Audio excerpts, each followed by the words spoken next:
Hello everyone, I'm Sheen Tyagi. You know me as the community organizer at She is the Universe. This video is about discussing and understanding how we can prep for a public speaking event effectively, about how we can communicate with our audience in the best way possible so that they understand exactly what we want them to know. I will try my best to give you some tips through which you can follow and incorporate in your public speaking debates or speeches when you speak next, and how to make it the best speech that they've ever heard. So let's get into it. So what is public speaking? Public speaking is all about talking to an audience face to face in a way which is easy to understand, which is effective, which tells them about what is the main goal of your speech. Public speaking is also known as oration, and if you are good at oration, you are called a good orator. So those are the terms that we use with it. So public speaking is also known as elocution, oration, as I just mentioned. It's also called addressing the public. There are various synonyms for it. So while you're searching public speaking, you will find these terms commonly used. So don't be confused, it just means the same thing. So let's discuss what makes your speech the best speech ever. I use the 5 E's rule to make sure that everyone and myself, I understand and make a speech like the best speech that people have ever heard. So the first E is effective, the second E is easy to understand, the third E is engaging, the fourth E is eloquent, and the fifth E is explorative. Let's talk about what do each of them mean. So effective, your speech should be effective in kind of moving people to understand your point of view. It should be presented in a way which is concise and which is crisp, so that people get the gist of what you're saying. I'm not saying that you have to be very direct with what you're saying, but make sure that it is not running in circles, because then people won't understand what you're trying to say. The second E is easy to understand. So my biggest tip over here about making a speech easy to understand is to keep it in a language which is easy to understand. Like if you are using heavy words or words that people might not know the meaning of, then you lose them over there. Like if they don't know the meaning of a word, then they won't really understand what you're saying, and there goes your audience. So make sure that your speech is easy to understand. The third E is engaging. So your speech should make them think, should engage them somehow into what you're trying to say. So make sure that when you are writing the speech or you're deciding what you want to say, make sure that you're asking rhetorical questions, you are giving them some sort of figure of speech which is more like, which makes them kind of think about what you're trying to say. So using an engaging sort of a style by either talking about your personal experience, about giving them a question which is full for thought. There are so many various things that you can do to make your speech engaging. Let's discuss them later into this video.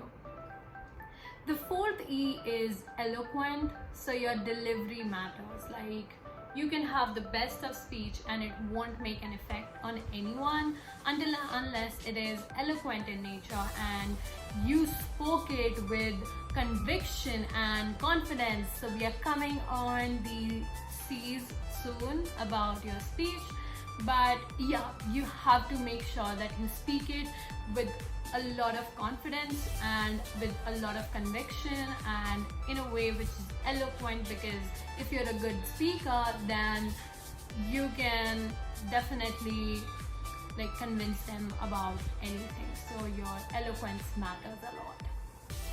The fifth and the final E is explorative. So your speech should definitely explore new topics, new ideas. So your speech should just not be talking about facts, but also about what you contribute to it. So your contribution would definitely mean that you're adding to it, you're giving out new ideas, you are exploring something together with the audience so that they feel that they are a part of this explorative journey that you are talking about. So make sure that your speech is also explorative so that people engage in it and people kind of try to take part into it. As soon as your speech is explorative, your speech also becomes engaging. So all these 5 E's are exclusive to one another, because if you manage to get all the 5 E's in your speech, then your speech is just going to be the best speech that they have heard. So now let's discuss what are the things that you need to have so that you can make your speech the best speech ever. But let me tell you this right now, that what makes your speech good, or what makes you a good public speaker, is hard work and more about you trying to perfect yourself. Public speaking is not a natural talent. Like, it of course is a natural talent in some people, but it doesn't mean that it's just a natural talent. Anyone can acquire it if they are willing to work hard and practice until it makes them perfect. So yeah, let's get into it. Okay, so let's discuss how you can make your speech delivery really effective and really well put, so that people can actually see how well you speak and they can relate to you, or they can feel that, okay, this person is speaking really well. So the 5 C's that we'll be following are confidence, compassion, captivate, contemplation, and conviction. So these are the 5 C's that we'll be following. Let's discuss what do they mean and how can you work on them. Okay, so the first C is confidence. Confidence is key to making your speech like very effective and to engage people. So if people can see that you're very confident about what you're speaking, they'll automatically know that whatever you're going to say is going to kind of make an impact on them. So people are more open to speeches which are, you know, told with confidence, which are like, you know, like when you're speaking, if you're very confident about what you're saying and if you're exuding confidence, that just means that you're very sure of what you're saying, you've done a good research, and that is the reason why you are very confident about what you're speaking. So confidence is key. You need to have a lot of confidence to speak well, to put your thoughts out, and if you have it, then people know that, you know, your speech is really going to change their lives. The second C is compassion. So having compassion is very important, because a speech can do wonders to a person's life who is listening to it. But if your speech is based upon arrogance or is based upon privilege, then people are not really going to relate to what you're saying. If your speech is not compassionate or does not have a base note of compassion, where you're speaking about different types of people, not just people like you, but also people like, you know, who do not have everything or who need compassion in their life so that they can do much more better. When your speech comes from a place of compassion, that just usually tells people that you've thought about other people as well, not just about yourself or people who are privileged, but also people who are usually not talked about or thought about. So having compassion in your speech by thinking of others and also being humble is very important, so that your speech impacts people in a positive way, and people just don't assume you to be arrogant. The third C is captivate. So captivating people is very important. If you can kind of get their attention, that just means that, you know, they are probably gonna be like, okay, this person is captivating, I want to hear what they're gonna say. If you can captivate your audience, it just goes on to show that you must be having a lot of things in your body posture, in your gestures. You can actually captivate people in a lot of different ways. So let's discuss few of them. The first way to captivate people is by smiling at them a lot, because if you smile at someone, it just makes them feel very happy. It makes them feel that, okay, let's be honest, all of you must be attractive. Like, everybody is attractive in their own way. There's no really, not really any definition for being attractive. So, you know, every one of us have our own types and everything. So if you smile at someone, it's probably gonna give them a message that you like them, or you want to talk to them, or you want them to hear you out. So smiling at someone can actually give them a very positive feeling of, you know, this person is interested in talking to me, they want me to hear them out, and like, they will definitely hear you out if you're smiling at them. Second way to do it is to remember someone's name. If you've noticed this in your general life, if someone is smiling at you and is remembering your name, you would feel very happy, because of course your name is your identity, and if someone remembers it, it just means that, you know, they are like really, they have thought about you and they want you to kind of know that. So saying someone's name can actually make them feel, you know, seen, make them feel that, okay, this person took the effort of remembering my name. Because we meet so many people in our daily lives that you know, it's bound to happen that you might not remember the name of someone who didn't really catch your eye. But if you remember someone's name, then that just means that you were paying attention, and everybody loves attention. So for example, someone in the audience is there and they ask you a question. A good way to answer their question is, thank you, John, or thank you, Louisa, for your question. Because then it makes them feel seen, that you actually paid attention to their name and not just their question. So it's one of the very good ways to kind of engage your audience, by remembering the small details like their names or their country, or, you know, anything specific that they mention. For example, someone mentioned, you know, your speech is about, for example, dogs, and you said that I'm a dog person. So if someone says that they're also a dog person or they're a cat person, then you can of course say, oh, I'm glad to know that you're also a dog person. Or you can say, oh, I do like cats, but I feel frightened of them. So you just need to remember some of the small details so that people feel like you are really interested in knowing about them. So then they will go forward to kind of be captivated by your speech or what you're saying, because then they feel like, okay, this person is hearing me, so I should definitely hear them out, because this just goes on to show that they're giving me the attention that I deserve.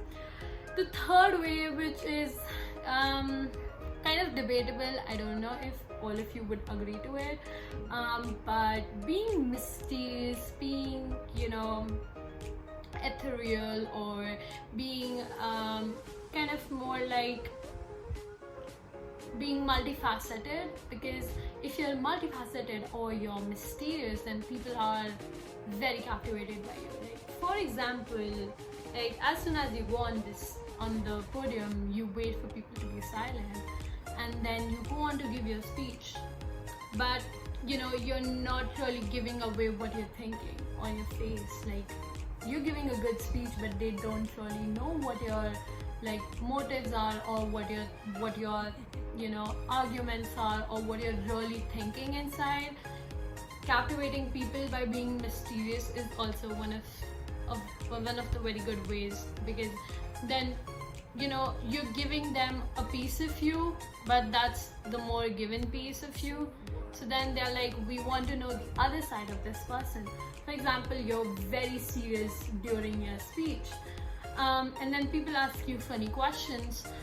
If you answer them by giving them an equally humorous answer, it's just going to amuse them, and it's just going to intrigue them by thinking, okay, this person has this another side as well, which they did not show during the speech. So being mysterious is one of the good ways, but then it can also backfire you if you're too mysterious, if you're like shady, or if you're like, people can't really understand what you are thinking. So don't be too mysterious as well. This is like something which is sort of a niche thing. If you can do it, then you can do it, but if you can't do it, please don't try to attempt it, because then you might give them the wrong idea. So it's more of a debatable way to captivate your audience, but you can always be mysterious, but don't be shady.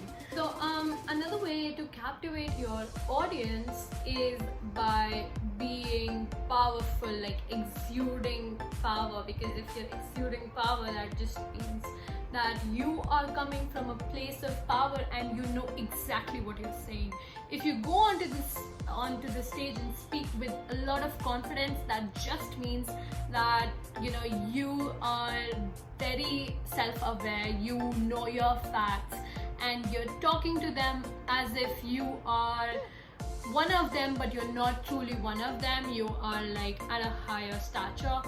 I'm not saying that you have to be a dictator or something. I'm just saying that you have to be very powerful when you speak. You speak with confidence, with conviction, by being like super, knowledgeable, and being like very confident in yourself. So self-confidence is really important, and being powerful.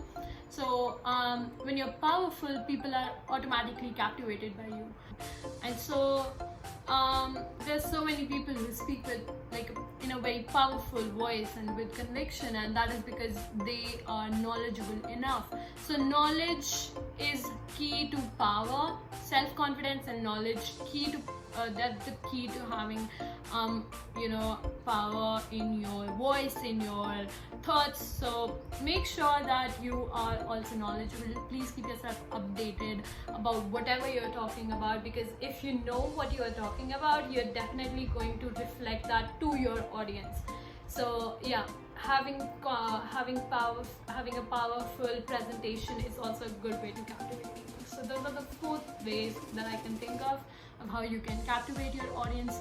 It's not just limited to these 4. These are the only 4 ways that are most commonly used and are more easy to kind of master over as compared to other ways through which you can captivate your audience. Alright, so those were some ways through which you can captivate your audience. Going back to contemplation being the 4th point through which you can make your delivery better. So your arguments should be very well thought of and very well researched. You should be like, so when you're speaking to people, be contemplative. Like whenever we speak to people, it's like we do speak with conviction, but sometimes we also think, okay, this is one way through which we can do it, but I feel that there could be other ways as well which I've not really thought of. But if you're giving them the idea that you have thought about things, but you feel like there could be more things, it just sends them into another sphere of your speech, which is talking more about being contemplative. Being contemplative is also important because, if you question everything that you're saying or you have kind of researched about, it just goes on to show that you have dedicated some time to your speech to actually think about the things that you're going to go forward and present to your public. You might think that contemplation is like the direct antonym of being, powerful, like we just mentioned. But I'm not saying that you have to question what you're saying to like the public. What I'm saying is you need to question everything that you're going to say. When you are speaking or when you're talking about new things, you're always contemplative because it's an idea, but you can sometimes be like, but is this idea good or bad? I want to know it from my friends. Let's take an example. For example, I feel that gender equality could be potentially be achieved if we had a global race about which countries goes on to achieve gender equality, right? Maybe some sort of Hunger Games or something, right? It's an idea. When I pitch it to my audience, I need to pitch it in a way where I am not saying that we have to do it, but I'm saying it more of an idea. So I could say there's definitely a scope to achieve gender equality through innovative ideas. So I feel that having a sort of a summit where we could be potentially talking to other nations and forming some sort of competition amongst countries where they go on to strive gender equality and setting a goal. But of course, when you're speaking this, you have to make sure that you're exuding the power of being contemplative and not of conviction. So when we go on to the next point, which is conviction, which is the 5th C, it can sometimes be contradictory, because conviction is you being sure of what you're saying, but make sure that you are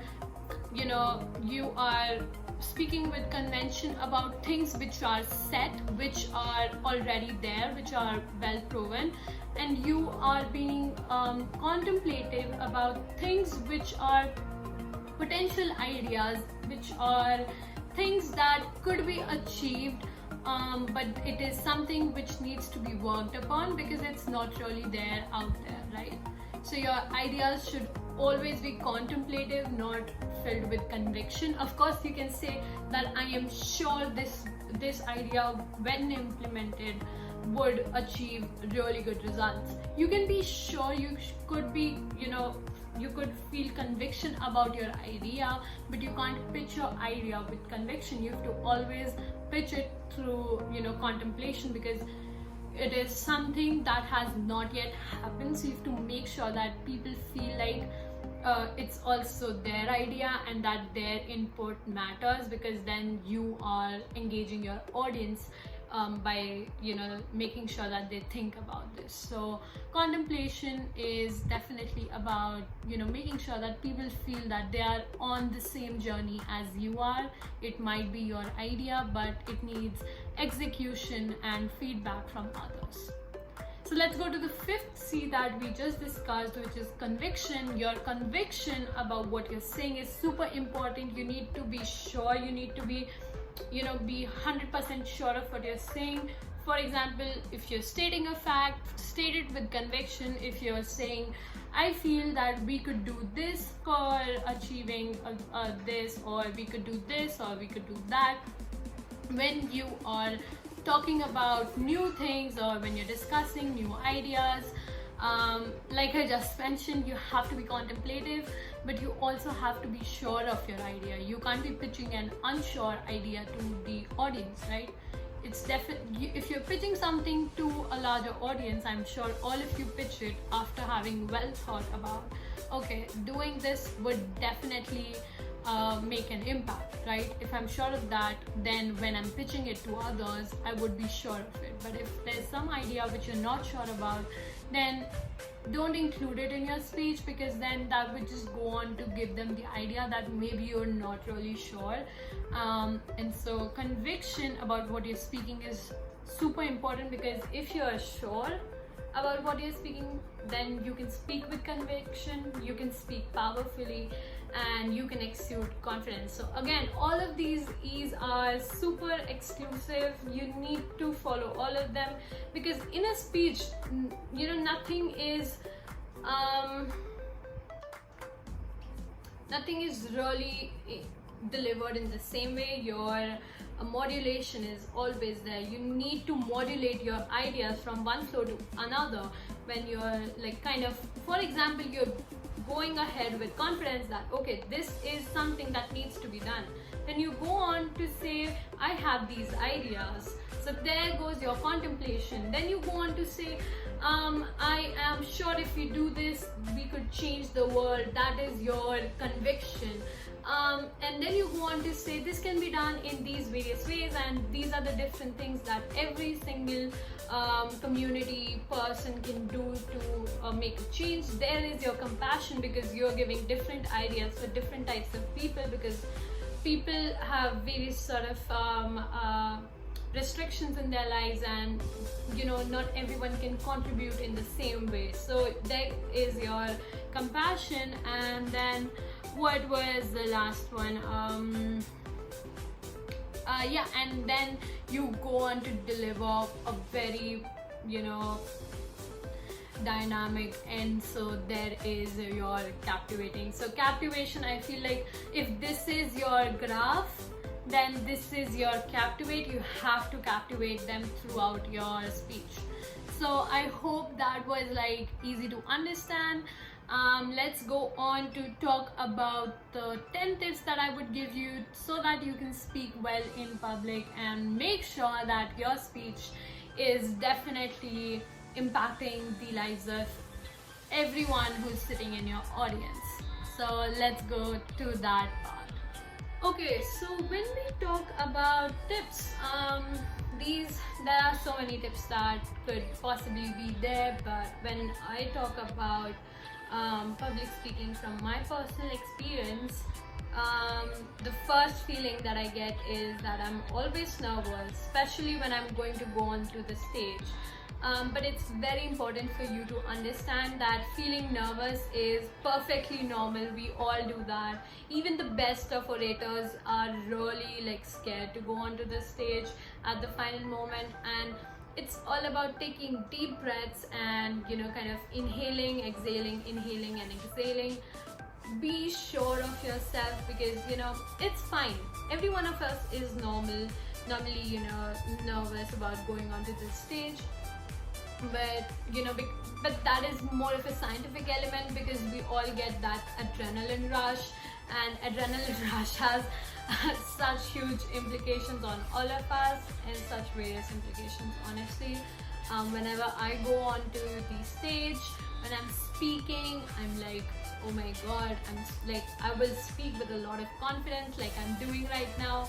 But then as soon as I'm done with my speech, my whole face and my ears, they all turn red, because my blood is really pumping with adrenaline, and it's like we all have our different adrenaline effects. So adrenaline rush is not really that bad. It's just that when you're feeling nervous, just be like, I have prepared for this from quite a long while, so obviously I can do it. So just practice, just prepare yourself to the best that you can, and give your speech with a lot of conviction, because again, you have to be confident, you have to be sure of yourself, because when you're sure of yourself, others are sure of you.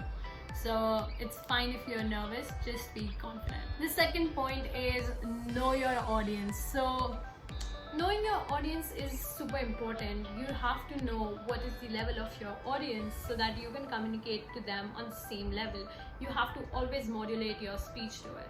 Like right now, when I'm talking to all of you, I am making sure that I am not being too technical, or I'm not being too unrelatable. Can you hear that? Those are like peacocks. I live near almost like a jungle sort of a thing, so lots of peacocks. Please ignore if you've been hearing them throughout. So sorry, let's get back to the topic. So knowing your audience is super important. So right now, I'm making sure I'm easy to understand, because I know we have audience from South America, we have audience from all around the world, so vast. I'm so glad to see that my audience is global, because then I have to kind of think about everything and be inclusive, which is my favorite thing, because I just love the fact that I'm talking to people from all around the world, and I'm able to make some sort of impact on you. So yeah, thank you for being here. So just make sure when you're addressing people, you know what type of people you're addressing. If you're addressing children, then you have to make sure that they understand what you're saying. They won't really understand if you're being like too technical or you're using jargons. You have to make sure that it is an easy to understand speech. And it has examples which they can relate to, so probably using good examples for children is like important so that you can make them hear you. On the other hand, if we talk about business people or people who are actually in the same field, then using jargons is super important so that you don't come across as a beginner to people.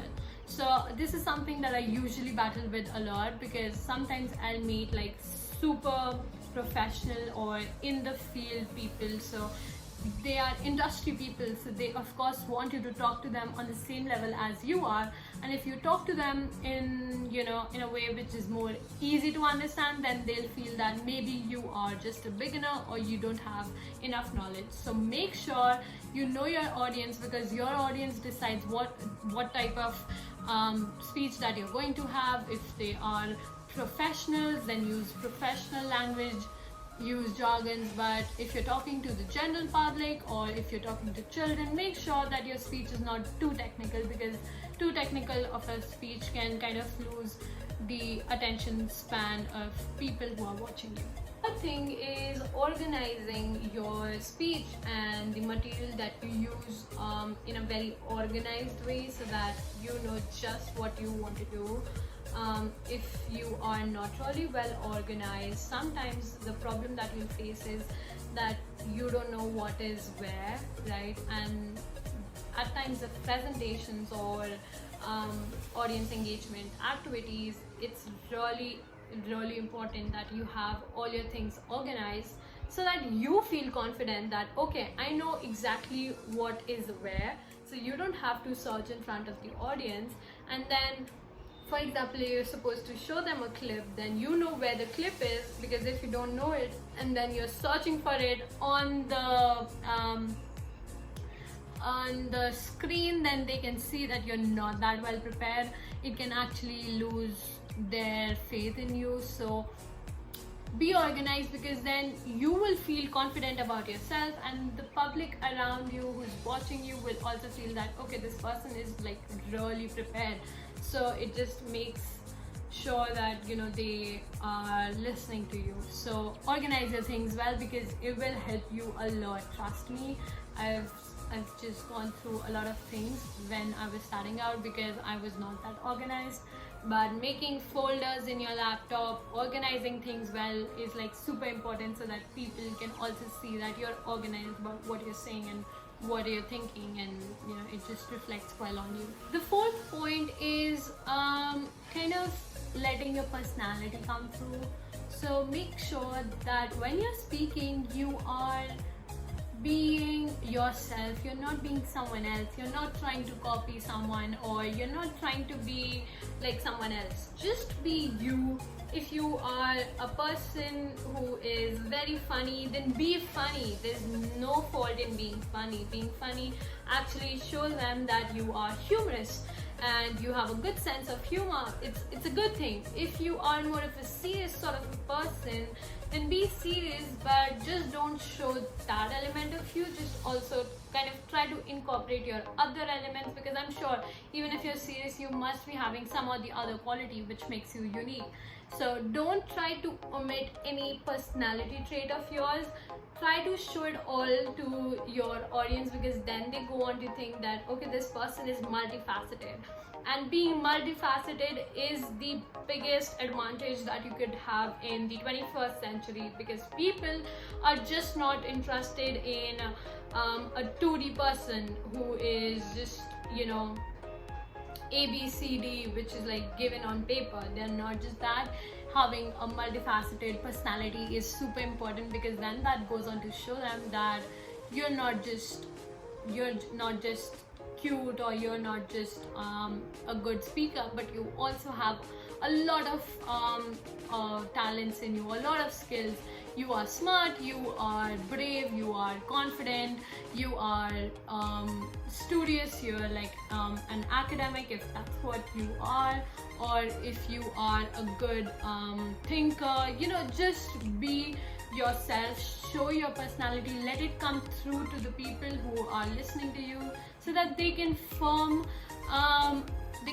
you in their mind, in your memories, so that, you know, if you make a good impact on people, or if they relate to you, then they remember you for a longer time. So be the biggest thing that good speakers have is a good personality.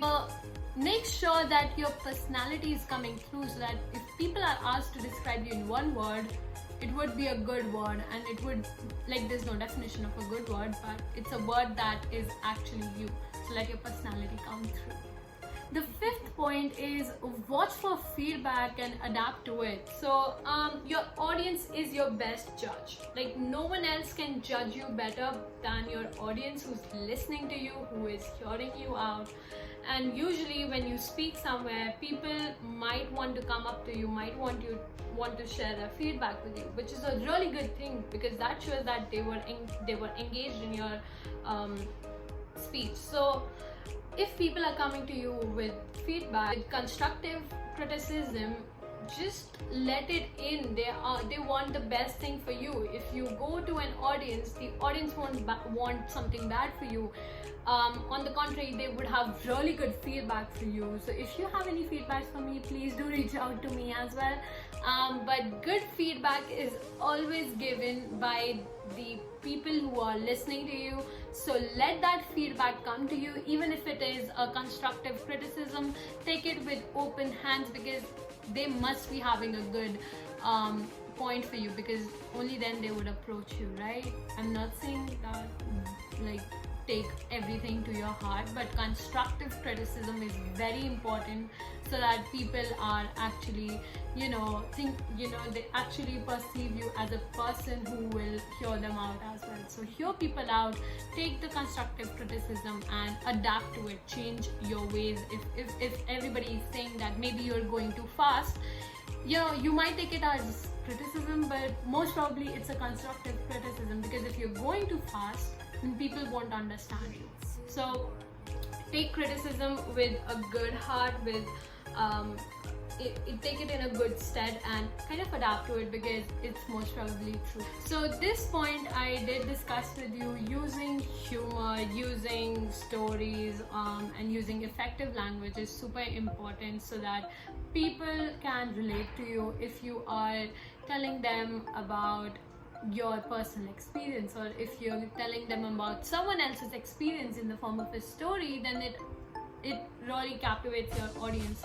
If you start your speech with an experience or with a story, then it would really capture their attention, because then they would be like, of course, we are social beings. We want to hear out people's story. We want to know what's going on in their life.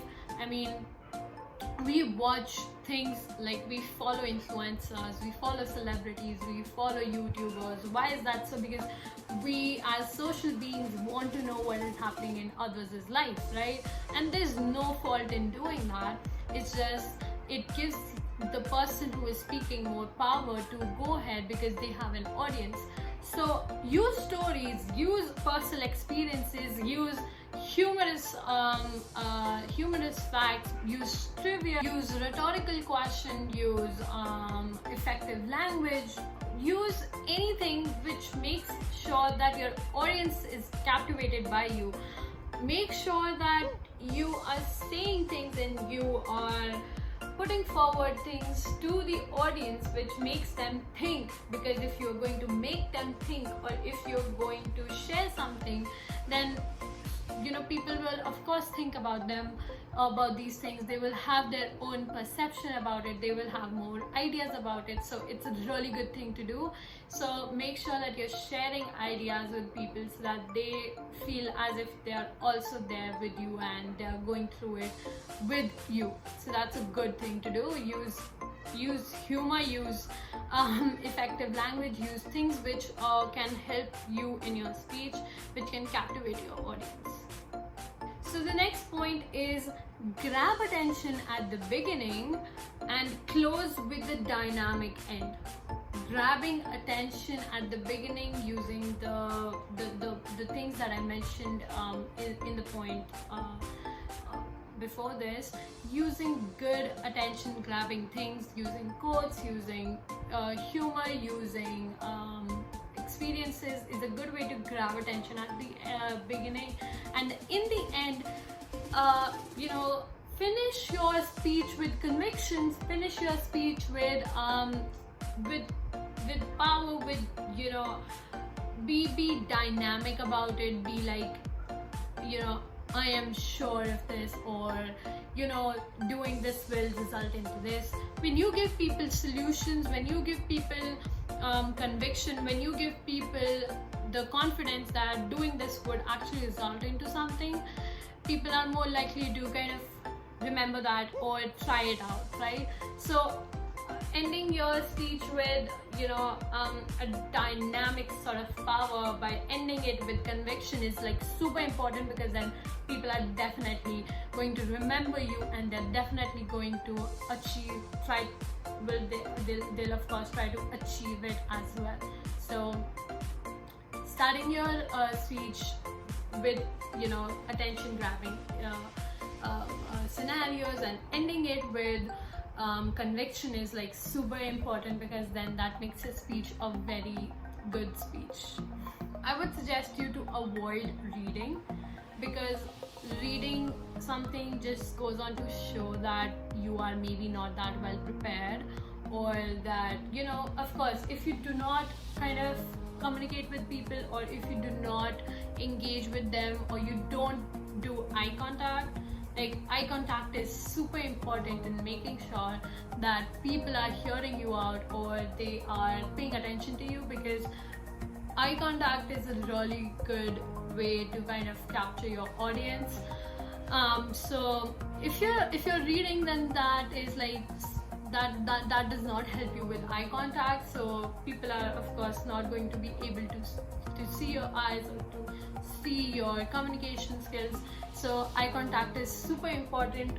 Make sure that you are avoiding reading as much as possible, because as soon as you look down, it just kind of gives an idea that you are not that well prepared, or you kind of are not sure of what you're saying. So please avoid reading as much as possible, because then that can kind of affect your public speaking. The next point is using your voice and your hands effectively.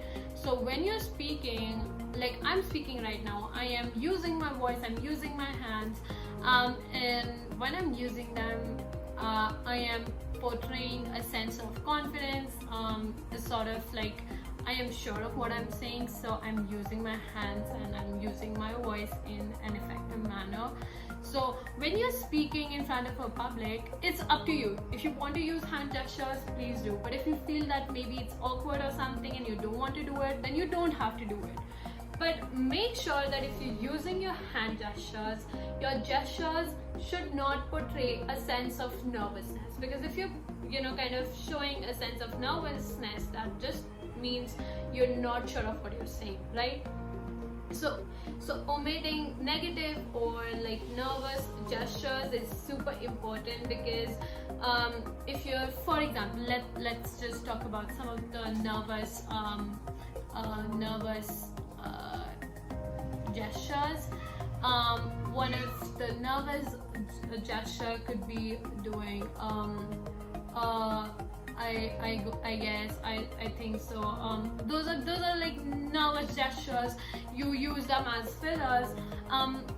When you if you kind of try to learn about public speaking at an academy or something, then I feel that maybe you might be trained about how you should never use these fillers, because these fillers can potentially harm your speech. Because if you're using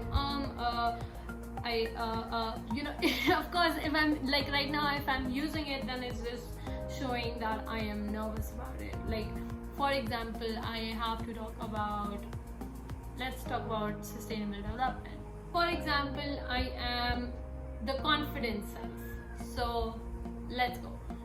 So hello everyone, welcome to this summit. My name is Susan, and I will be talking about sustainable development. So sustainable development is super important in these days, and that is because our world is actually threatened right now. It's threatened by our activities, it is threatened by our actions, and we need to change it. If we don't change it, then it could potentially harm our future. So you just saw right now that I was Confident Susan, okay? Now let me show you what would be nervous Nina, okay? Let me be nervous Nina now. Hi everyone, I am Nina.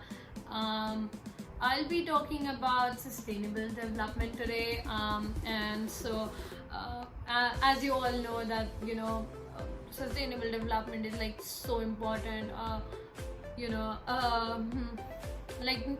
need to be we need to change ourselves because we are harming the environment right now. But it's like I think that there are so many things that we're doing wrong which we need to change. So right now you saw I was being nervous Nina. Now honestly tell me, would you talk to Confident Susan, or would you like to hear out nervous Nina? I'm sure you would all say Confident Susan because Susan made eye contact with you. Susan spoke with conviction. She was sure of what she was saying. On the other hand, Nina was using nervous gestures. She was using fillers. She was not really sure, and she was also not making eye contact. So that was just like a classic example of how you can be two different people and how you can just go from nervous Nina to Confident Susan. So make sure that if you're using gestures, use them with conviction, use them in an effective way. But if you're not using them, that is perfectly alright. Make sure your voice is powerful. But please don't use nervous gestures. Please don't use nervous language fillers because those can harm your speech and make it ineffective. Last point is using audiovisual aids effectively. So a lot of the times when you go on to speak to an audience, you might use a presentation, you might use clips, you might use audios, you might use videos. Whatever you're using, make sure that you're using it effectively, because good presentation, PPTs or good clips can actually elevate your speech. But if you're using the incorrect sort of resources, then it just distracts people from your point, and it kind of sends them to another topic or to another discussion. So keeping your audiovisual aids very effective and very relevant is also super important, because if you're distracting them, then you're losing them then and there. So using audiovisuals very carefully is kind of important, because you want to make sure that your audience is listening to you and not to those clips or anything else. So yeah, those are the 10 tips that I would give you, and so let's go to the conclusion. So thank you everyone for listening to this masterclass. I hope you could take away a few of the things. Let me summarize them for you. So in the beginning we discussed how to make your speech more effective, and for that we use the 5 E's, which are being effective, having an easy to understand speech, being engaging, being explorative in your speech, and being eloquent. Those are the 5 E's that you have to use to make your speech very effective and for making it a good speech. Moving on, for a good delivery in your speech, you need to have confidence, you have to have compassion, you have to captivate your audience, you have to be contemplative, and you have to speak with conviction. These are the 5 C's to make your delivery much more effective and much more better. After that, we discussed 10 tips to make your speech better. Please do know that there are so many ways through which you can make your public speaking skills better. You can, if you want to, you can watch videos like these. I will also be kind of posting more videos. So you know, these videos are meant as guides for you. So I understand, like, we have to be equitable over here. I understand that not everyone can access academy trainings or seminars. Of course, you know, obviously, like, even I haven't ever gone to an academy training for public speaking. All that I learned about public speaking was through my peers, through my teachers, through YouTube. And so I want to make sure that public speaking skills are equitable to all. So make sure that you are learning about public speaking from your surrounding, from YouTube, from wherever you like. Make sure that you are practicing well. And in the end, public speaking is an acquired trait. You are not born with it. Like, some people are born with it. Honestly, I'm also born with it, but it doesn't mean that I became a good speaker just like that. I had to practice. Even if you have a natural talent for it, please use it. Please put it to good use, because even if you have skills, if you're not using them well or you're not using them effectively, then they're of no good use. So put them to good use. And if you don't have it as a natural talent, please know that you can develop your public speaking skills. You don't have to have it from, you know, like, your family. I mean, everyone who is well known is mostly because of their hard work that they've put into themselves. So public speaking is such an important part of our life right now. You need good public speaking skills to communicate with an audience, be it as an influencer, being it as part of a job requirement, because, you know, we have communications as a major as well in most universities.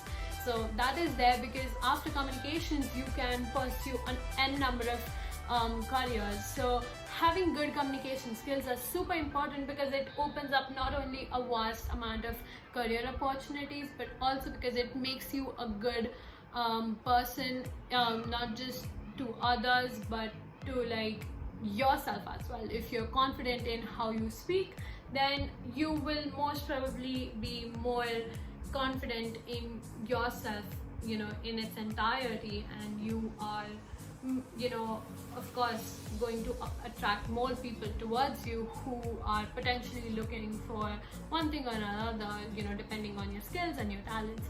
So having a good public speaking you know, personality is super important. I hope this video helped you in understanding how you can make your public speaking skills much better. And do let me know if you are interested in more videos like this, because you know, I'd be happy to share them with you. If you don't know about this, I also have my own YouTube channel. So my YouTube channel's link is this. I'm putting it up right here. Please do subscribe if you like this video. I'll also be putting up this video on my YouTube channel. So if you felt like it was a good video and you would like to see more content from me, please do give me a follow, a subscribe, and please comment down below or reach out to me, and I could definitely do more videos like these. Thank you for being a very active and a very loved part of our community. I am so glad to be speaking to all of you at She Is the Universe, because, like, I love you all. I love you all. You can reach out to me at sheentyagi@gmail.com. That's my email ID. I am also on the community which is like Mighty Networks. So you can message me over there. You can reach out to me on my email, and we can definitely talk over there. If you have feedback, please do send me a message. I would love to hear from all of you, and I hope this public speaking video was good for you. You watched Public Speaking 101. Thank you for watching. I am Sheen Tyagi. Please do follow me on my YouTube channel, and back to grace.